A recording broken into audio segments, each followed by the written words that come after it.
This fall, we are launching a brand new platform of tools, education, and community to dramatically accelerate the speed of engineering. This platform is specifically built for teams who develop physical goods such as machines, devices, and consumer products.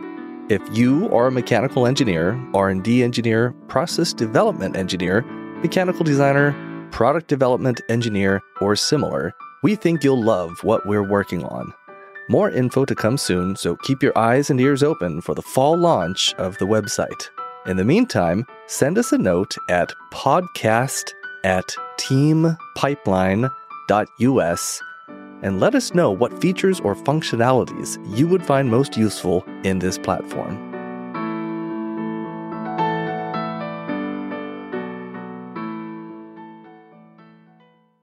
Semiconductor manufacturing is probably one of the most advanced things that humans can do right now. It's why it's great being an engineer.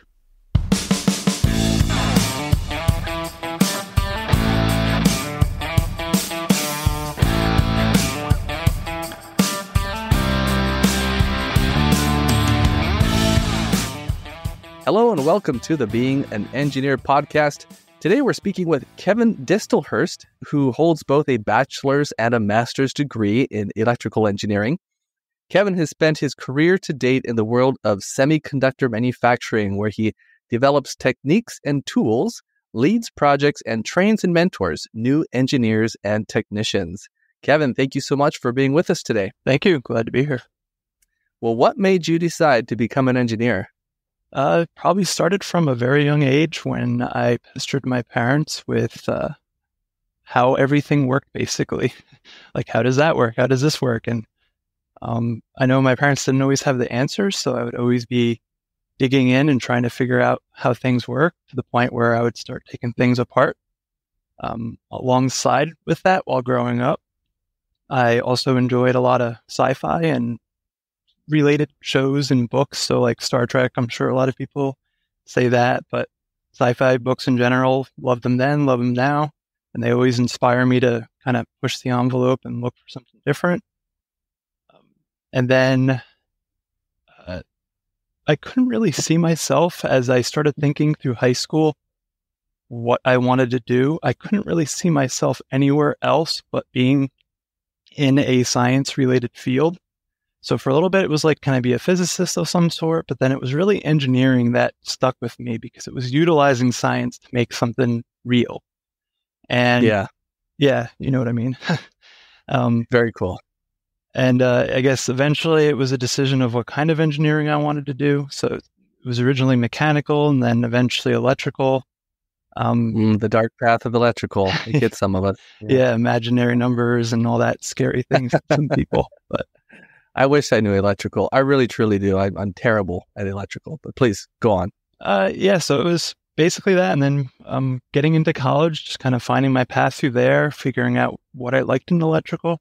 Eventually I got to the point where through some internships and taking classes, I'm like, semiconductors seemed interesting. And despite some people saying, oh, you know, the semiconductor industry, it's very volatile. You could be losing your job one day and finding another job another. I was like, I'm going to do it. And decided to take some grad courses, because that was the only level I could take some of the semiconductor courses, was at the grad level. So went that far down that rabbit hole, and here I am today.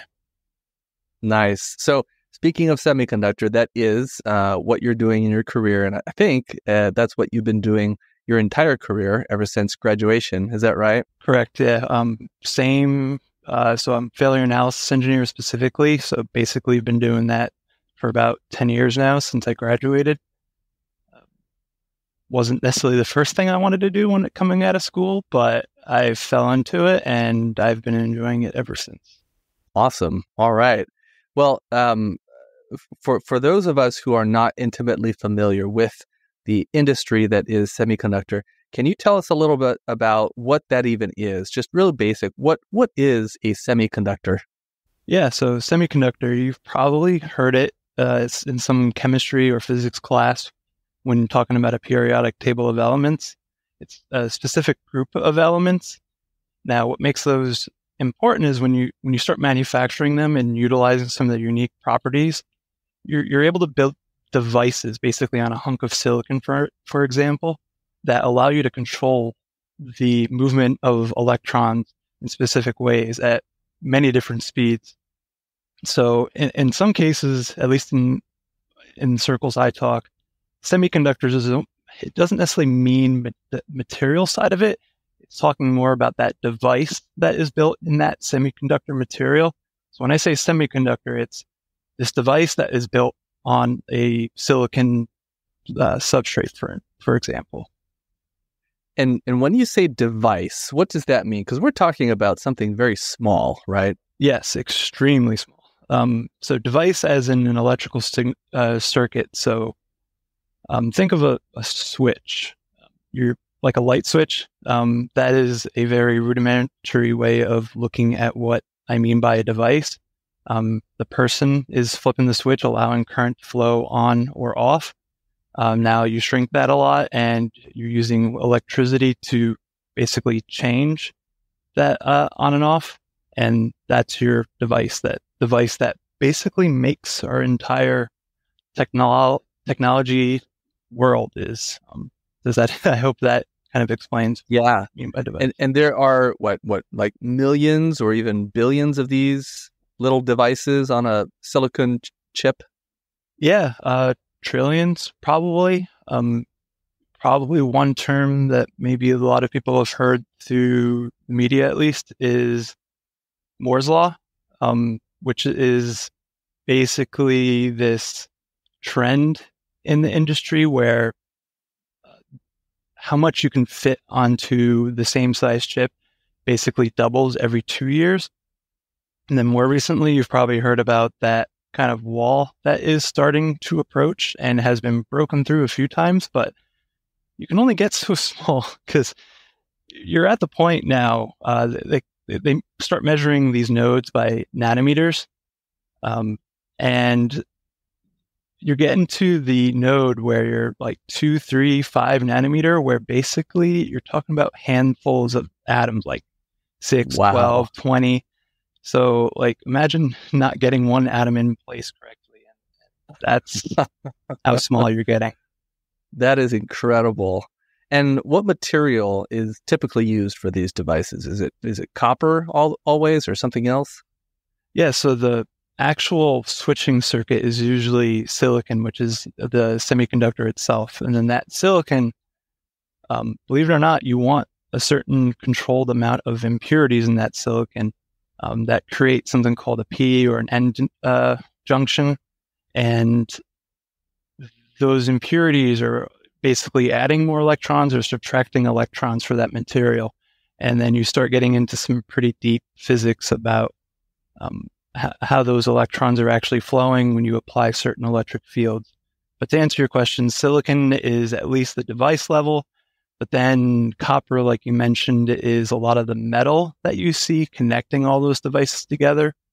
I guess this is a good point to kind of distinguish the two, parts of a semiconductor chip. You got your called front end of the line, which is where your silicon, your device sits. And then you have the back end of the line where that is basically taking all your devices and wiring them together with metal, that eventually bringing all that metal out into a more macro view where you can then put that semiconductor chip onto a circuit board that you might see if you've ever opened any type of electronic before, that kind of green looking thing, at least that seems to be common. Yeah. That's amazing. I mean, getting down into the number of atoms, it's so small, which brings me to my next question. What are some of the most challenging aspects of making semiconductors? I have to imagine one of them is just getting all the atoms in the right place. Yeah. So I guess one of the important things to keep in mind with semiconductor manufacturing, I'm sure a lot of different manufacturing has certain type of like room quality control, but basically this whole process is being done in something called a clean room. If you can imagine, a human hair is microns in dimension, and these devices you're talking about are in nanometers. So you lay a human hair across this chip and you're fitting a lot of devices and metal in that underneath that hair. So obviously you don't want hair going down onto this wafer. They're built in wafers while you're processing, because they basically would mess up your process. But hair is actually the easy thing to keep out because it's so large. We're talking nanometer size features, so you want to keep very, very small foreign material out of your process. So you're talking these rooms that need like parts per billion, parts per million worth of just no particles whatsoever flying through the air. So that, I guess, is the main thing to keep in mind when it comes to what makes semiconductor manufacturing unique. A lot of what you see also in manufacturing is photolithography. So you're trying to build all these layers, and a lot of these layers are built and defined by using light, basically. So let's say you want to make a line of metal go in one direction. You would take that line and etch it on a mask of some sort.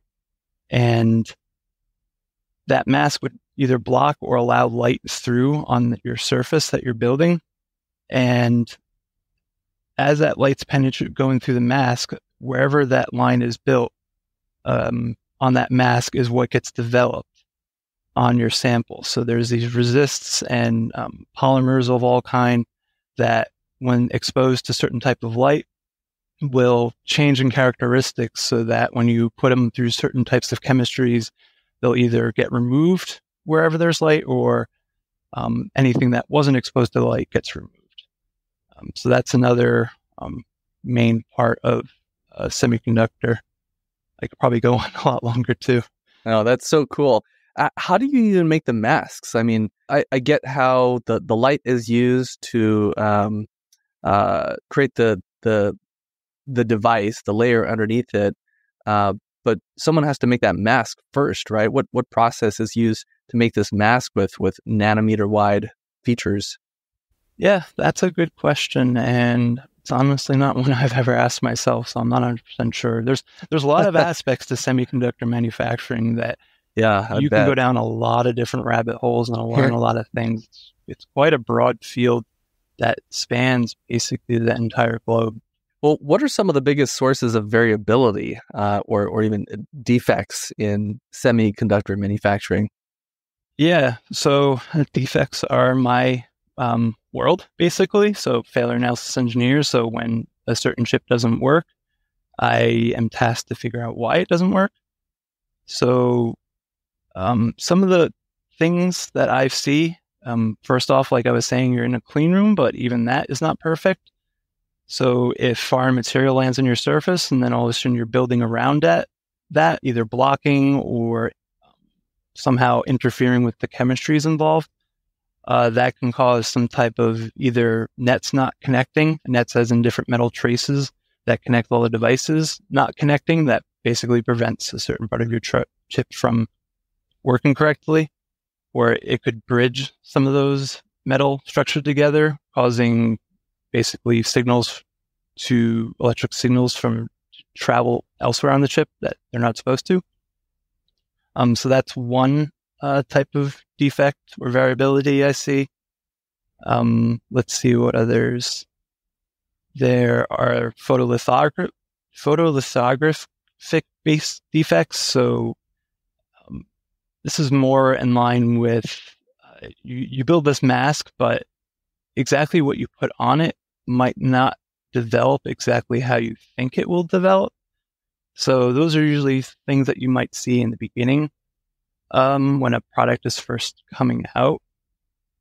So knowing exactly how to print things or how to build it onto that mask before it gets printed is an important aspect and can cause defects that I see. You're talking about surface quality. So you start depositing metal or depositing oxides of some sort. If that surface is imperfect, you could create defects. If you're trying to remove, so it's not just adding things to this wafer, you're also adding, then subtracting, adding, subtracting, so that you can define all these different features and structures on the device. And all of this stuff you can't actually see with the naked eye, right? Or I don't know, probably under a high-powered microscope you could, but are you kind of just theorizing what you think might have gone wrong and then developing some sort of test that helps you determine whether or not that's the issue? No, we are seeing the defect, and how well you can interesting. see it is dependent on what the defect is. Okay. There's a lot of different levels now. Let's say a customer returns a part and says, "This is bad. Why?" It could be as obvious as I look at it and be like, "Yeah, you put 5 volts on it when you were supposed to put 1 volt on it. It's a smoking mess. You let the magic smoke out," as some people say. So that's something that maybe you could just kind of eyeball and look at. Okay. Others, you start removing some of the metals. So a lot of what we do in the lab is removing metals after we kind of have an idea of where to look, which is a whole nother aspect of failure analysis, is where to look. But to your question about how you image, as you start removing these layers, you start using optical microscopes. And those kind of give you an idea of what you're looking at when comparing to a layout and saying, okay, is where I'm looking different than what should have been printed or not? But even optics start failing pretty quickly. So the larger features you can see under optics, but then as you get further and further down, you start getting to those really small devices, you start needing something called a scanning electron microscope, which optics, there's a theoretical limit to how well you can resolve a feature in there. The scanning electron microscope brings you even further, where an electron is able to resolve even smaller and smaller dimensions. So then that's where you start getting into the nanometer range. And then a lot of times there's another technique on top of that, or further than that, called TEM, which is transmission electron microscope, which a lot of the smallest of features are imaged in that technique. And that, if you look online, you could probably see cases where people are able to image individual atoms in a TEM. So that is the last basic realm of where you're trying to image. So yeah, you're imaging somewhere in between any of that. That's incredible. Down to an atom. I need to go look up some pictures online just to see what that looks like. It sounds fascinating. Yeah. I've never used SEM or TEM. Is that like a real-time imaging tool, or do you have to, I don't know, run the process and wait for 30 minutes before you get your image back? Well, for an SEM, for instance, there's different scanning modes. So it's scanning as in you beam your electron at one, I'll say, pixel for a designated amount of time. Then you move to the next pixel, dwell for there a little bit. And while it's dwelling, you're shooting electrons off your sample and you're collecting those, and then those give you the information of what is at that pixel when your electron is beaming on that. So it's all about signal to noise ratio. So if you dwell really quickly and get a lot of signal back, then you can get an image very, very quickly. If for whatever reason you have a lot of noise, or usually that's when you're trying to really magnify in, then you might want to dwell even longer. So then maybe that's like a 1 or 2 minute scan. But yeah, you're not waiting 30 minutes, at least not in what I've experienced. Okay. All right. How have semiconductors changed over the years? Obviously, they've gotten smaller. Are there any other fundamental changes that have occurred? Yeah. So as alluded to, there's Moore's law, which is basically get smaller and smaller and smaller. And some people have argued that Moore's law would have been basically dead at certain nodes, but certain companies keep finding ways to push that even further. But even then, there's really no way to get smaller than an atom, at least not in my rudimentary physics knowledge. But so you've probably start seeing other things going on in the industry. So one part of that is how to bring all these different chips together. What I mean by different chips is, okay, you got your processor, but there are a lot of other things, other chips, semiconductors out there, and that have different purposes and uses. So think about your phone, for instance. That has wireless. You got Bluetooth, mobile, Wi-Fi. You have all these different wireless communications. Those require a certain set of semiconductor devices that aren't necessarily on the processor in your chip. So you open up a phone, you'll see there's a lot of different little components, and spreading all those components out mean that you're losing some performance. So one shift is how to bring all those components closer and closer. Ideally, it'd be nice to put them all on a single chip, but a lot of those devices vary so much that you can't manufacture them all on the same chip. And even if you could, you'd be making that chip so complex that the chances that something gets introduced in the process and causes that whole chip to fail starts increasing pretty heavily. So there's this whole idea of how to bring all those together. There's a lot of different talk about how to make analog chips better, faster, how to incorporate them. When you start talking between different chips, there's even the talk about how to start using light instead of electrons, because light has certain benefits over electrons, like lack of interference, if you have a proper light waveguide. So yeah, there's Moore's law, but there's also a lot more in the electronics field on how to better increase your performance. And being that we're getting to that point where Moore's law just is running out of steam, I think we're in this kind of big open field all of a sudden where, okay, what's next? Anything could pop up really. And at least from my level, I don't really know what would pop up, but it's an interesting time for sure. Yeah, well, humans are pretty good at solving problems over time. So I'm sure we'll come up with something. It'll be super interesting to see kind of what the next generation is for, I guess maybe it's not called semiconductor anymore, whatever that new generation is. Yeah, definitely. What's the process for designing a semiconductor chip? I mean, what are some of the tools that are used during the design process? Yeah, so I'm not much in the design field, so I don't know how specific I could be. But an interesting thing to keep in mind, at least it's something that's in my mind a lot in my line of work, is who owns what in the process. As in, is it our customer who owns a certain part of the design, or is it us? So one side of that coin is we're a manufacturer. We will take your design, build it for you, and then give you that wafer, that final product, and say, that's yours. Now, they could come back to us and say, we think something you built on there is not working correctly. We want you to fix it. Or it could have been something in their design. So it's like, sorry, there's nothing we can do. We built it the way you said, and it is what it is. But then there's the other side of the coin where there are companies that own the design. They build all their devices in simulation, in CAD software, so on and so forth. They build these IP, these circuits, these latches, transistors, power amplifiers, low noise amplifiers. They build all these different components, which are devised of all these little devices. So that company designs it, then they build it, and then they look at it, they test it. They then have to take that wafer, turn it into something that then can be put into a phone. So then they own that all aspects. So that's where then they have a lot of different designs. And then when you're talking about how to design it, yeah, it's how to put all these devices together, and there's certain benefits to putting them together in one way or another.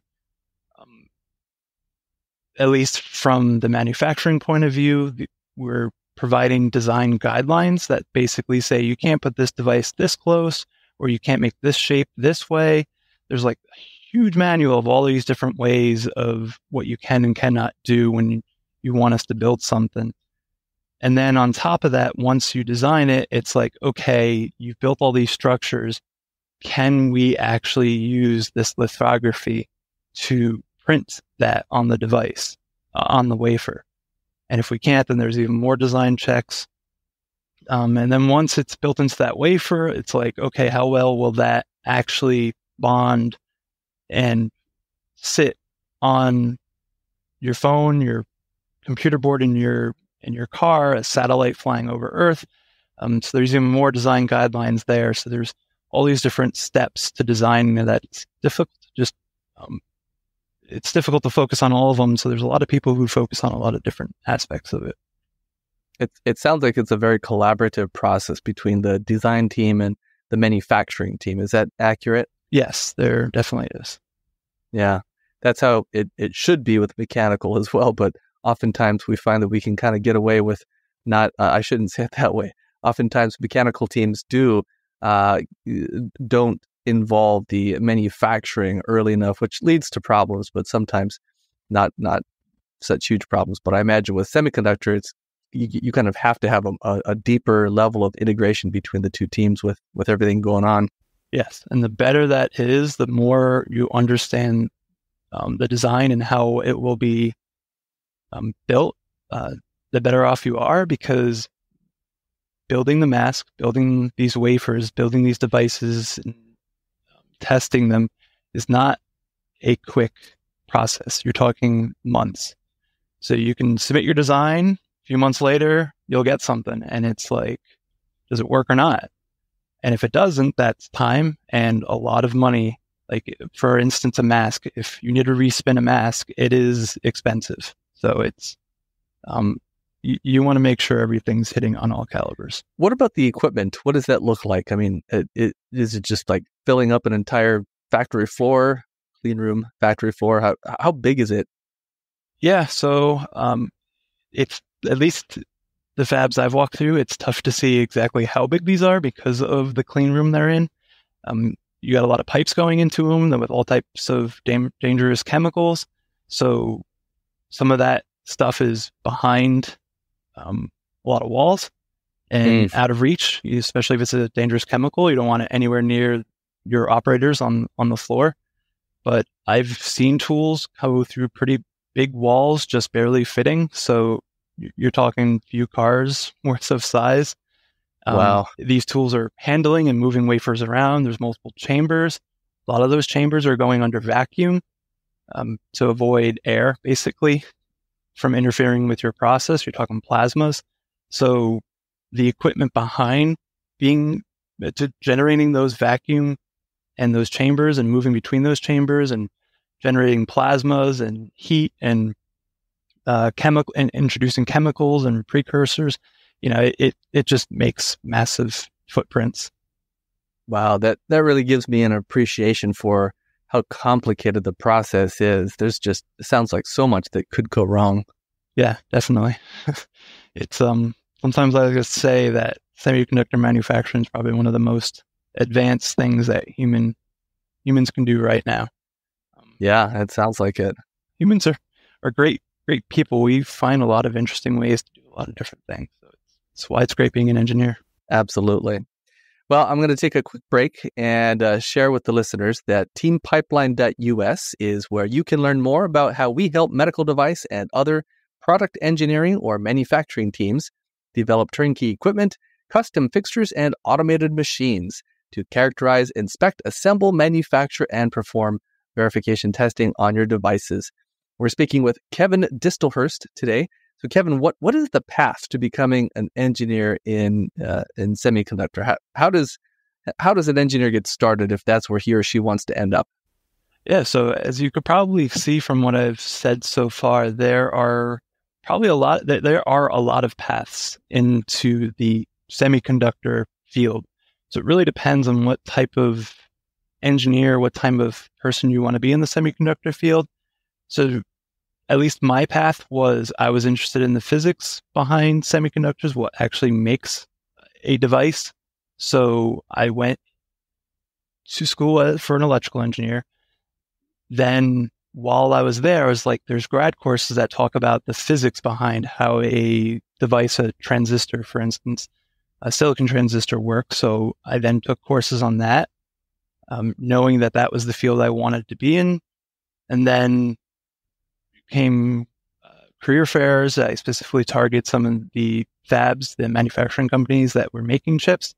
And eventually I didn't necessarily fall where I wanted to in the semiconductor field, but I fell into failure analysis, and it's been a great field there. Now, that's just one part of semiconductor failure analysis. There's obviously a whole quality and reliability side of it, where maybe data analytics or working with customers or a whole different other field. There's material analysis. So how do all these materials that build these devices how are they built? How are they used? So that's a whole materials analysis field where you don't necessarily need to have a semiconductor specific field. You just need to be a materials engineer and find a job that fits you and maybe has something that resonates. Probably like a master's degree might help there too, but it's not necessary. Electrical engineering from like a circuit design. If you go to like just a bachelor level and you start doing some basic circuit design, you can find yourself designing and building IP that goes on these chips. Chemical, a lot of different chemicals being used. So how those chemicals interact with materials, also another important field that you could find yourself in. And then how to build these, just the infrastructure behind these manufacturing facilities. Definitely a lot of people around how to build the infrastructure to run these fabs as efficiently as possible, because as I'm sure you've seen in a lot of different other manufacturing realms, every minute of downtime is a lot of money lost. Definitely so here too. So you want that infrastructure to be perfect. So no, it's not a black and white answer, but there's a lot of paths in. Just have to find the one that you like. Within the engineers involved in semiconductor, are they mostly electrical or mechanical or chemical, or kind of what's the breakdown between the different engineering disciplines you see? I honestly, when it comes to the industry, it's more of just a joke. Like, hey, what are you? Oh, you're an electrical engineer. Oh, I'm a material. So it's more of like jabbing when we start talking about whose degree is what.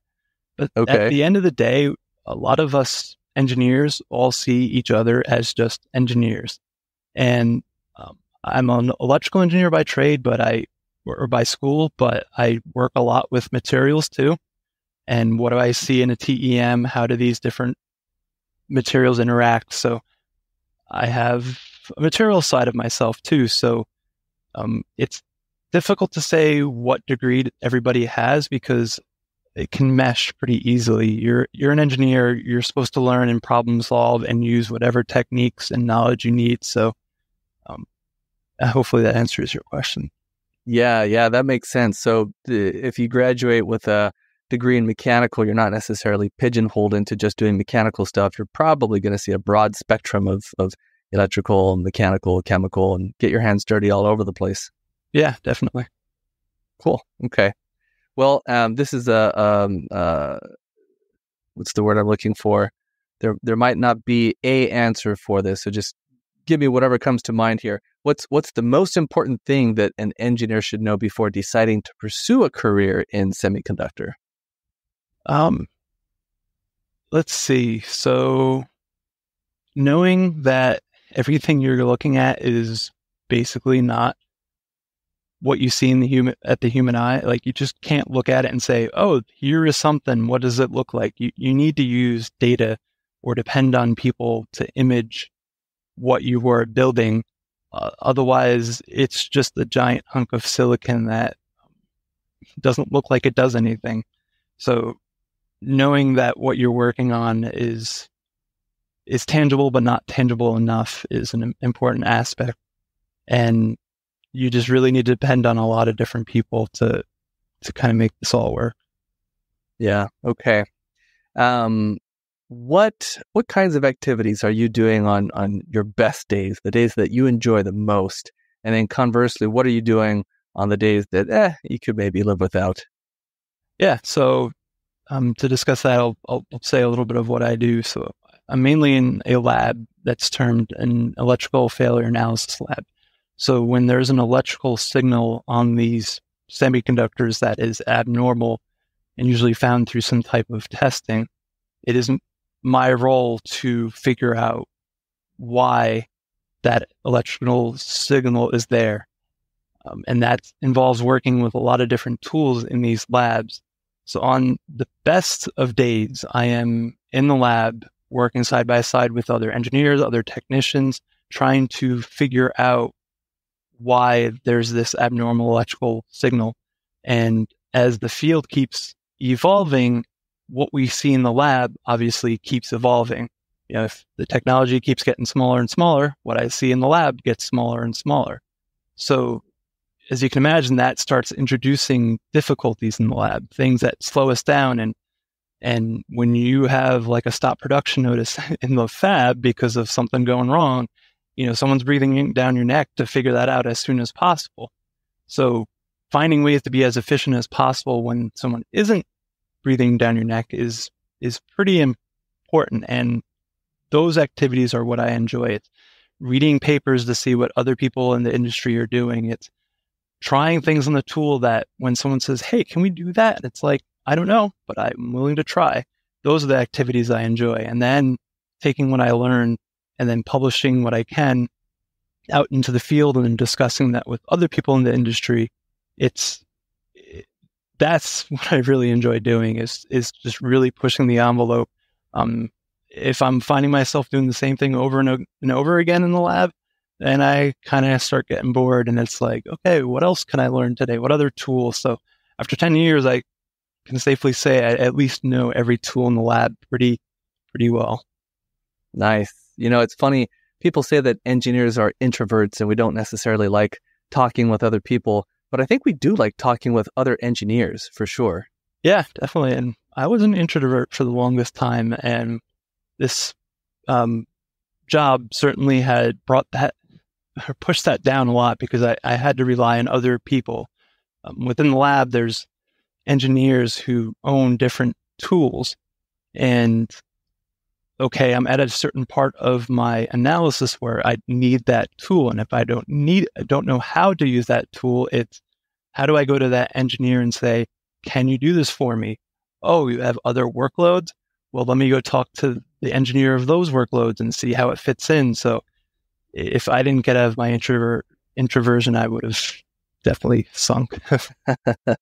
Yeah, I think that makes a lot of sense. What are two of the top things that you think slow down the speed of engineering? So engineering in the sense of what I do in the lab, it's definitely tool issues. So within the fab, obviously tools are maintained very heavily because every minute of downtime costs money. But within the lab, cost cutting and making sure things are at top shape isn't always a priority. So tool issues are just one way of basically halting analysis right in its path. And those fixes can be something like, oh yeah, just reboot the machine. Okay, that was quick and easy. Or it could be as difficult, we have to call up the vendor. The vendor needs to send somebody, fly them over from wherever that vendor exists, and then look at the tool. Oh, now we need to order a part, and that one's going to be overnighted. So that's at least just a day. So that can be a pretty huge slowdown. Mistakes are another one. So a lot of what we do in the lab is hands-on. So, oops, I dropped that sample. Huge mistake. You just took a few days worth of analysis time and dropped it on the floor. So we have to start all over again, assuming there's another sample to look at.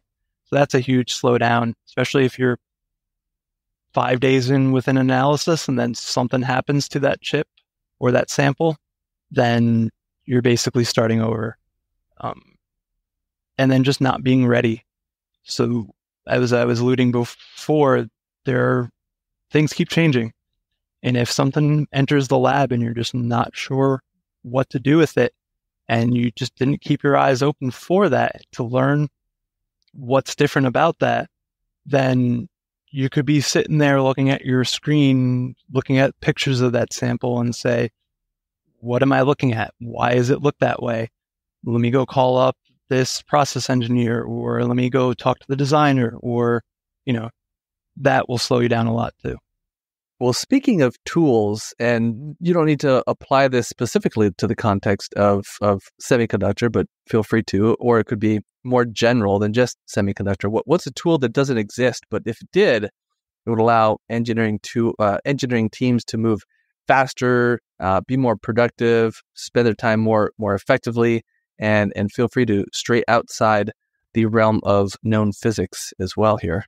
Yeah, so being able to see things very easily is the hardest part. So a lot of what's done in the fab and in the lab, when you have an issue, or if you are looking to make sure there isn't an issue, you have to look at the right time and place, and also collect a lot of images, because if you magnify in a lot and you're only looking at a very, very small portion of your chip, but you're not looking anywhere else on that chip, you'd easily miss a defect. So having this magical tool that's able to image anything at any level in the manufacturing without having to destroy it if you're in failure analysis, or not having to stop the building in the fab to image it, would be an awesome tool. Almost like an X-ray, which we do use X-rays in the lab, but they only get you so far. If there was a super X-ray that could basically just image anything you want on that chip at any time, that would be the greatest tool ever. Nice. Okay. Well, just one more question here, and we'll wrap things up. You've spent some time training other engineers. What's the hardest part about training a new engineer? Yeah, it's time. It's just having the time to sit down with that person, with deadlines looming or people wanting results as quickly as possible. It's just the time to spend to be next to that person and help them through whatever they're doing, sitting in front of a tool and helping them look at it, or sitting and looking at a design and saying, okay, this is why I think this fail exists on this chip. Or, there's a lot of different things that you can do in at least my specific part of the semiconductor world. So having the time with that person. And attached to that is passion too. I can't say I've had this issue, but if someone enters our area and they're not passionate enough to learn and keep digging deeper and deeper and keep going down the numerous rabbit holes that exist in the field, then any amount of time, any amount of knowledge is just nothing. So it's that time and passion that I always look for when training new people. It's interesting that you mentioned time. I've thought in the past, it's just an interesting observation, I guess. If I'm asked to do whatever, XYZ, and it's a new request, it's something I wasn't planning on, but it needs to be done, soon, quickly, and I haven't scheduled it into my day or my week, that can be frustrating, and I probably won't enjoy doing it. But if that same thing, someone asks me, hey, next week, can you allocate some time for yourself to do this thing? And it's planned and it's scheduled, and I know I'm going to be working on it. I'll have a great time doing it, And it's the same task. It's not like the task has changed at all, but now I have time set aside to do it. So I fully appreciate what you're saying about having the time or not having the time. Yeah. And I guess one thing I didn't mention about that whole time, there's a certain wisdom behind it. So seeing certain signatures or looking for certain things on a chip sometimes just takes time, just takes practice.